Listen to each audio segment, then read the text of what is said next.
नमस्कार दोस्तों, आज फिर सिंपल इंटरेस्ट के कुछ क्वेश्चन रहते थे जो आज कंप्लीट हो जाएंगे। कल एक वीडियो डाली थी, अगर आपने कल वाली वीडियो ना देखी हो तो पहले वो वीडियो देख लेना। और आज का पहला क्वेश्चन है, ए ने बी को 15,000 रुपए 14% वार्षिक दर से उधार दिए।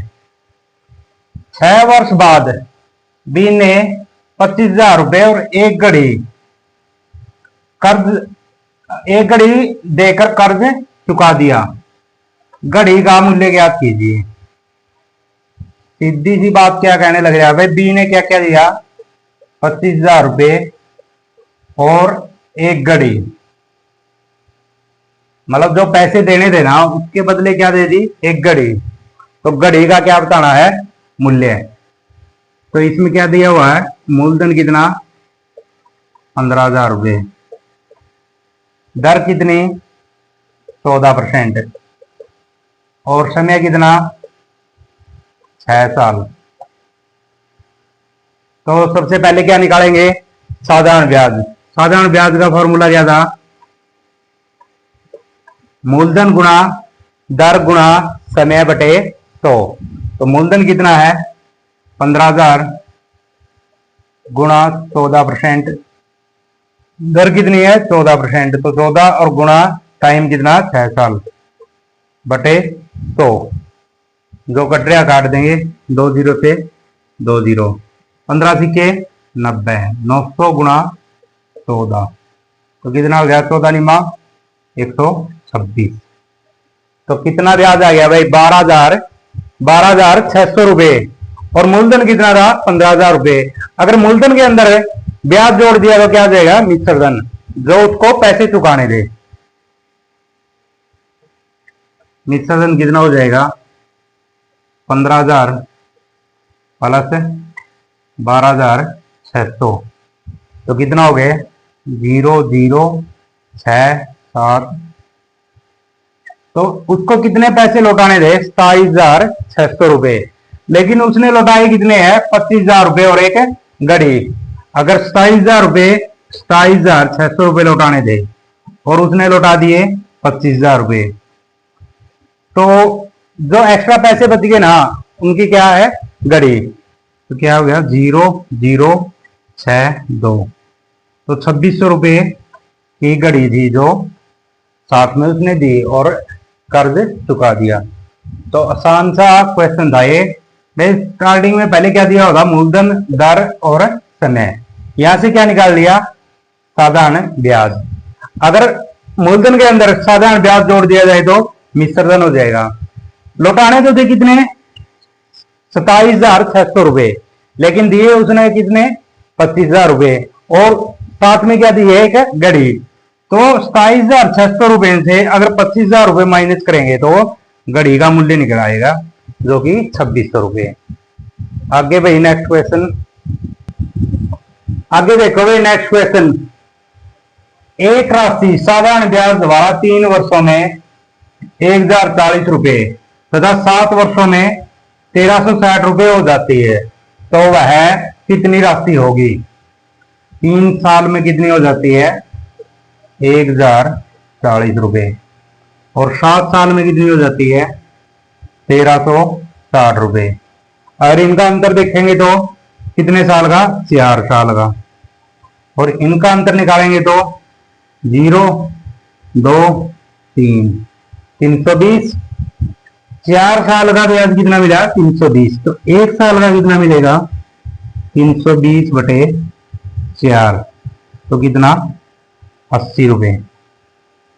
अब इसके अंदर क्या है, हो जाती, मतलब 3 साल का ब्याज जुड़ा हुआ है, 1 साल का ब्याज कितना है, 80 रुपए।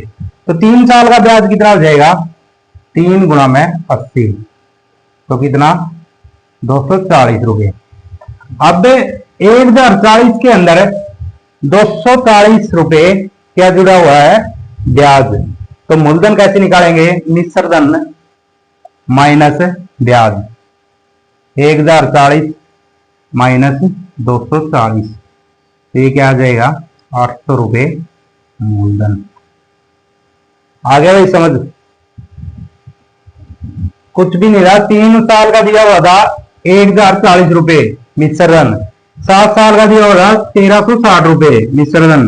तो 4 साल का ब्याज कैसे निकाला, इनका अंतर 320, 1 साल का 80 रुपए ब्याज। तो 3 साल का जुड़ा हुआ था ना इससे, इससे 3 साल का माइनस कर लेंगे, 3 गुणा 80, 3 साल का साधारण ब्याज कितना हो गया 240। ये क्या था मिश्रधन। मिश्रधन से अगर साधारण ब्याज निकाल दिया तो क्या होती है मूलधन, जो कि कितना आ गया 800 रुपए। आगे भाई समझ। देखो भाई नेक्स्ट क्वेश्चन, आगे देखो भाई नेक्स्ट क्वेश्चन। नेक्स्ट क्वेश्चन क्या है, किसी धन पर साधारण ब्याज मूलधन का कितना है 1/9 भाग है तथा समय की संख्या व दर प्रतिशत क्या है बराबर। तो ब्याज की दर ज्ञात कीजिए। इन्होंने क्या बोला हुआ है, साधारण ब्याज मूलधन का कितना है 1/9 भाग, और जो समय और दर है वो क्या है इक्वल। तो इसने क्या लिखा हुआ है, साधारण ब्याज मूलधन का कितना है 1/9 भाग है। अगर मूलधन को 1 माने तो ये कितना है इसका 1/9 भाग। अगर ये एक वैल्यू है तो ये कितना है 1/9 भाग।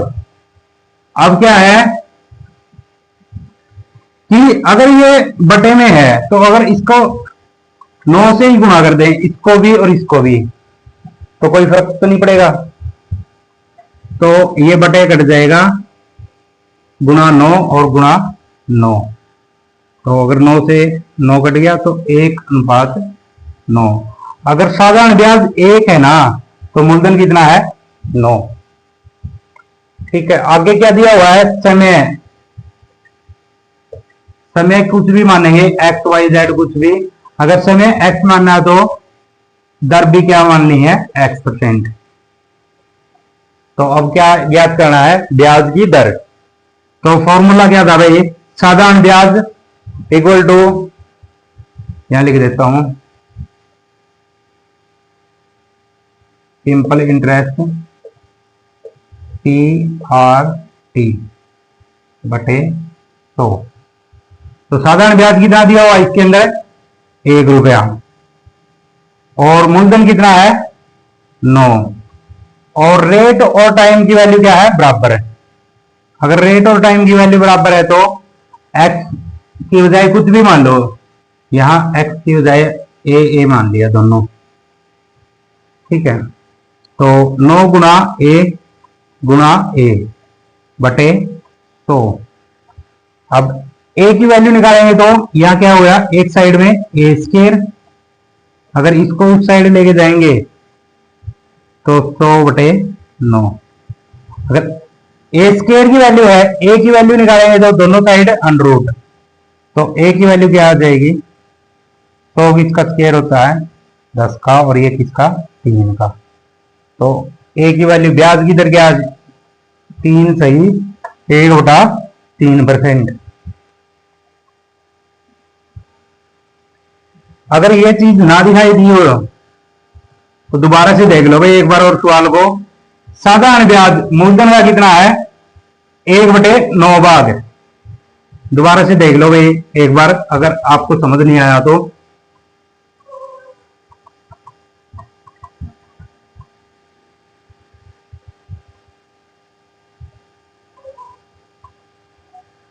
साधारण ब्याज और मूलधन, साधारण ब्याज मूलधन का 1/9 भाग है। मूलधन अगर 1 मानना तो ये कितना, हम 5 में मानेंगे तो 1/9। अगर दोनों साइड 9 से गुणा कर दी तो क्या हो गया, गुणा 9 और गुणा 9। तो ये 9 से 9 कट गया, और ये कितना आ गया 1:9। तो साधारण ब्याज कितना आ गया 1, और मूलधन कितना आ गया 9। ठीक है, इतना समझ आ गया। तो आगे क्या लिखा होगा कि ब्याज की दर ज्ञात करनी है। ब्याज की दर ज्ञात करनी तो सिंपल इंटरेस्ट कितना है 1 बराबर मूलधन कितना है 9, और फिर रेट क्या मानी है a, और फिर क्या है टाइम की क्या मानना है, दोनों की क्या है वैल्यू बराबर बटे 100। अब एक साइड लेके जाएंगे तो ये क्या हो गया ए स्केयर, अगर इसको इस साइड लेके आएंगे तो 100/9, तो ए की वैल्यू क्या आ गई, ए स्केयर की वैल्यू 100/9 है, तो दोनों साइड अंडर रूट कर देंगे, तो ए की वैल्यू क्या आ गई 10/3। तो इसको आगे सोल्व करेंगे तो क्या आ जाएगा 3 सही 1/3%। समझ आ गया भाई। देखो भाई आगे नेक्स्ट क्वेश्चन, आगे नेक्स्ट क्वेश्चन है भाई, किसी धन पर साधारण ब्याज मूलधन का कितना है 4/25 भाग तथा समय की संख्या दर प्रतिशत क्या है बराबर। सेम पिछले वाला क्वेश्चन है, बस थोड़ी स्टेटमेंट चेंज की हुई है। तो ब्याज की दर ज्ञात कीजिए, तो पहले जैसे पहले निकाला था मूलधन और साधारण ब्याज। मूलधन का कितना है 4/25 भाग, 4/25 भाग है तो मूलधन क्या माना 1, ये कितना है 4/25 भाग। अब दोनों वैल्यू को अगर ये बटे वाली वैल्यू खोनी हो तो दोनों को क्या कर दिया 25 से गुणा 25 गुणा 25, तो मूलधन कितना हो गया 25 और इसको काटें तो साधारण ब्याज कितना हो गया 4। अब समय और दर की वैल्यू क्या दी हुई है बराबर, इनको कुछ भी मान लो ए मानने है दोनों को, ठीक है। अब आगे क्या करना है भाई, ब्याज की दर ज्ञात करनी है, तो फॉर्मूला क्या था साधारण ब्याज इक्वल टू मूलधन गुणा में दर गुणा में समय बटे 100। तो साधारण ब्याज कितना है 4 रुपए, मूलधन 25 रुपए गुणा दर ए और टाइम ए, तो बटे 100। अब जो कट रहे हो काट दो, 25 से काट देंगे तो कितना 4, क्रॉस मल्टीप्लाई करेंगे तो 4 गुणा 4 16, और ये क्या आ गया ए स्क्वायर की वैल्यू 16। तो ए की वैल्यू क्या आ गई, अगर ए स्क्वायर की वैल्यू 16 है तो दोनों साइड अंडर रूट कर देंगे, ए स्क्वायर की वैल्यू 16 है तो ए की वैल्यू क्या आ गई 4, ये क्या है 4% ब्याज की दर। ठीक है भाई, आगे समझ। आगे देखो भाई नेक्स्ट क्वेश्चन, आगे देखो भाई नेक्स्ट क्वेश्चन।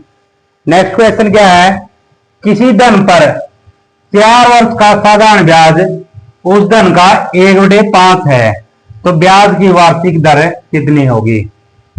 तो आसान सा सवाल है, टाइम कितना दिया हुआ है, समय कितना 4 वर्ष। आगे क्या है, साधारण ब्याज उस धन का, साधारण ब्याज उस धन का, साधारण ब्याज उस धन का मतलब मूलधन का कितना है 1/5। अगर मूलधन 1 है तो ये कितना है 1/5। अब वही चीज है भाई सेम, 5 को खोने के लिए गुणा 5, इसको भी और गुणा 5। अब ये इसकी वैल्यू साधारण ब्याज की वैल्यू 1 आ गई और मूलधन की कितनी 5। ठीक है, तो फॉर्मूला लगा देंगे भाई, साधारण ब्याज बराबर किसके, मूलधन गुणा दर गुणा समय और बटे 100। ठीक है, साधारण ब्याज कितना है 1 रुपया, मूलधन कितना है 5 रुपए और दर क्या करनी है निकालनी है, और टाइम कितना दिया हुआ है 4 साल और बटे 100।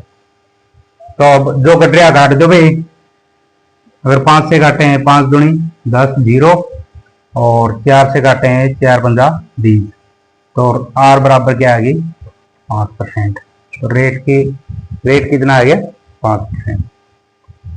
तो समझ आ गया होगा भाई आपको, अगर नहीं समझ आया तो दोबारा से एक बार फिर देख लो।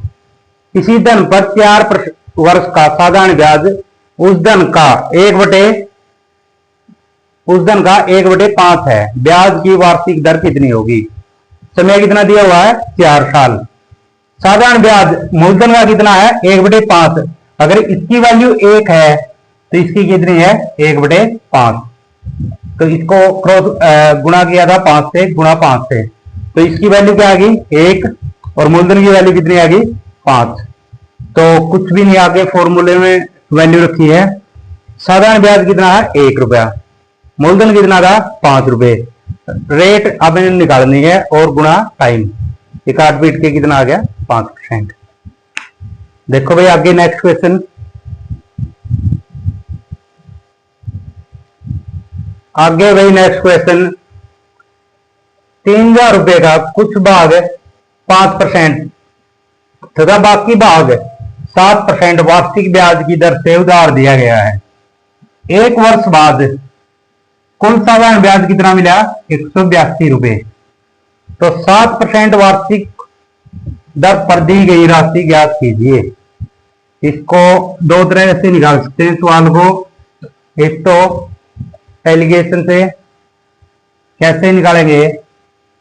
अगर 3000 रुपए का कुछ भाग 5% पर, अगर 3000 का 5% निकालेंगे तो किसी भी वैल्यू का अगर 3000 का 10% निकालना तो एक जीरो हटा देंगे, ये कितना आ गया? 10%। अगर इसका 5% निकालना था तो इसका क्या होगा? अगर 1% निकालना, एक जीरो और कट कर दी। अगर 5% निकालना था तो गुणा 5, तो कितना आ गया? 150, 5% का।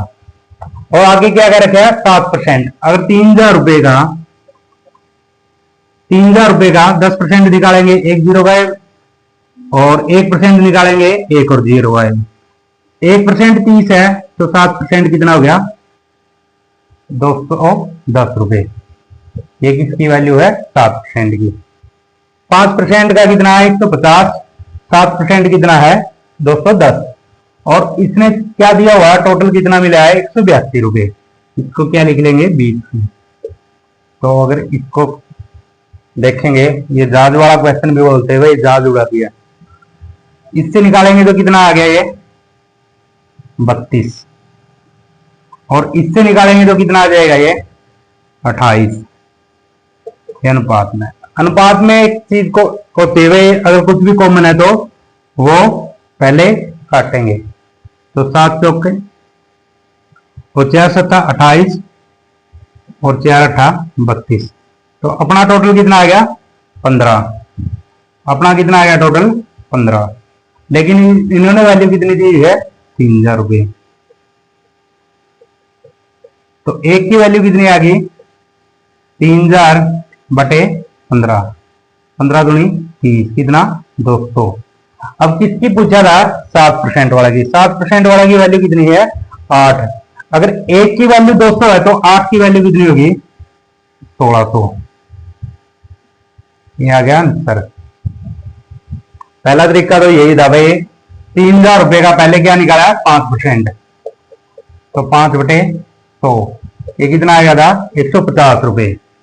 फिर 7% निकाला तो ये कितना आ गया? 210 रुपए। टोटल इसने कितना दिया हुआ है? 182। तो ये कितना आ गया अनुपात? 7:8। ये टोटल हमारा कितना आया? 15। और इसने वैल्यू कितनी दी है? 3000 रुपए। तो एक की वैल्यू कितनी आ गई? 200 रुपए। तो 8 की वैल्यू कितनी? 1600 रुपए। इसकी एक और आसान सी ट्रिक है, इतना भी नहीं करना भाई, कुछ ही 1 मिनट का भी सवाल नहीं था ये।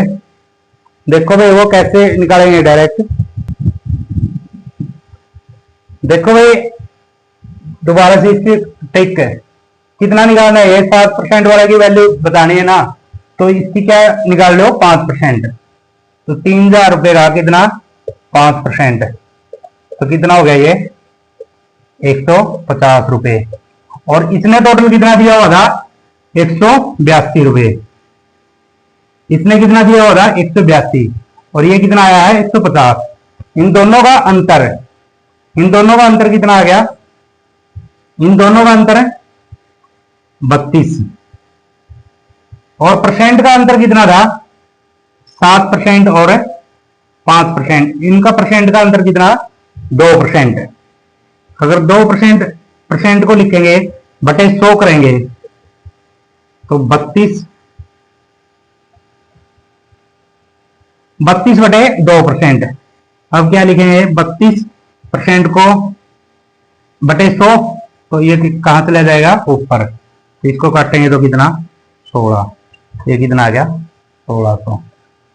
कुछ भी नहीं करना था भाई, आसान सा सवाल था। देखो दोबारा से देख लो भाई, अगर अगर आपको अब भी समझ नहीं आया ना,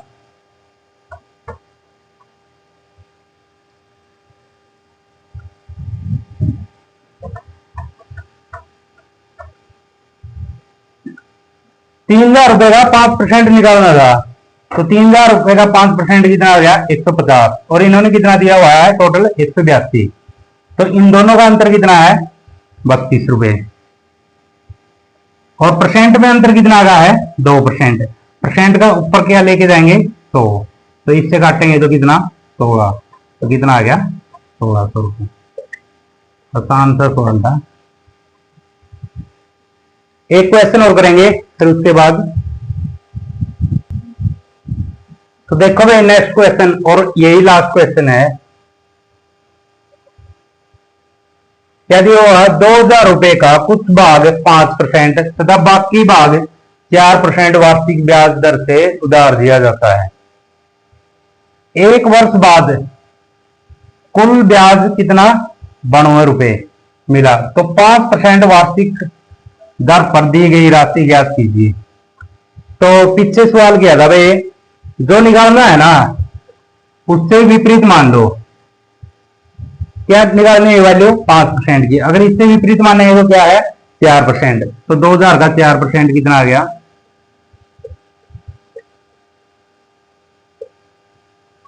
₹80। लेकिन इन्होंने क्या दिया हुआ है? ₹92। तो इन दोनों का अंतर कितना आ गया? 12। और इन परसेंट में अंतर कितना गया? 4% और 5%। इनका अंतर कितना है? 1% का। अब परसेंट को ऊपर लेके जाएंगे तो 12 गुणा में, तो कितना आ गया? 1200। यह आज का लास्ट क्वेश्चन था। आपको समझ आ गई होगी भाई क्वेश्चन। लगभग अपना चैप्टर कंप्लीट हो चुका है। अगर ये जो क्वेश्चन करवाए हैं अगर ना समझ आए तो कमेंट कर देना भाई, कौन सा क्वेश्चन दोबारा से करवा दें जो क्वेश्चन नहीं समझ आया होगा। थैंक यू भाई, आज के लिए इतना ही। और अगर वीडियो आपको पसंद आई हो, लाइक शेयर कमेंट सब्सक्राइब कर देना।